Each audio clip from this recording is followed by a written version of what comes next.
Welcome to new TV Telugu. America అధ్యక్షుడు Donald Trump భారత వస్తువులపై అమెరికా సుంకాలను 50% నుండి 18% తగ్గించడానికి అంగీకరించారు.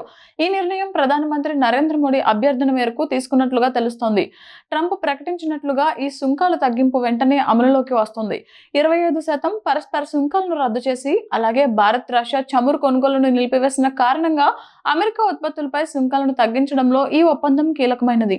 ట్రంప్ ప్రకారం భారతదేశం $500 బిలియన్ పైగా విలువైన అమెరికా ఉత్పత్తులు, వ్యవసాయం, సాంకేతికత, ఇంధనం వంటి వస్తువులను కొనుగోలు చేయడానికి కూడా కట్టుబడి ఉంది. ప్రధాని మోడీ సోషల్ మీడియా ద్వారా ఈ నిర్ణయాన్ని స్వాగతించారు.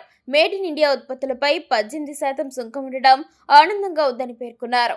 ఈ ఒప్పందం రెండు పెద్ద ప్రజాస్వామ్య దేశాల మధ్య నెలల తరబడి జరిగిన ఉద్రిక్త వాణిజ్య చర్చల తర్వాత కుదిరింది. గత ఆగస్టులో ట్రంప్ భారత్ నుండి దిగుమతులపై సుంకాలను 50% పెంచి రష్యా చమురు కొనుగోలును నిలిపివేయమని ఒత్తిడి చేశారు. భారతదేశం ప్రపంచంలో 3వ అతిపెద్ద చమురు దిగుమతిదారుగా ఉంది. దేశ అవసరాలకు దాదాపు 90% ఇంధనాన్ని దిగుమతుల ద్వారా తీరుస్తోంది. 2022లో ఉక్రెయిన్ రష్యా యుద్ధం తర్వాత పాశ్చాత్య దేశాల ఆంక్షల కారణంగా చౌకన్య రష్యన్ చమురును దిగుమతి చేసుకోవడం భారత్కు మేలు చేసింది. జనవరిలో రోజుకు 1.2 మిలియన్ బ్యారెలుగా ఉన్న రష్యా చమురు కొనుగోళ్లు ఫిబ్రవరిలో 1 మిలియన్, మార్చిలో 8 లక్షల బారెళ్లకు తగ్గుతాయని అంచనా ఉంది. అమెరికా సుంకాల తగ్గింపు భారత మార్కెట్లకు ప్రోత్సాహమిస్తోంది. 2025లో సుంకాల కారణంగా దేశంలో పెట్టుబడులు తగ్గినప్పటికీ ఈ నిర్ణయం వాణిజ్య సంబంధాలను బలోపేతం చేయనుంది.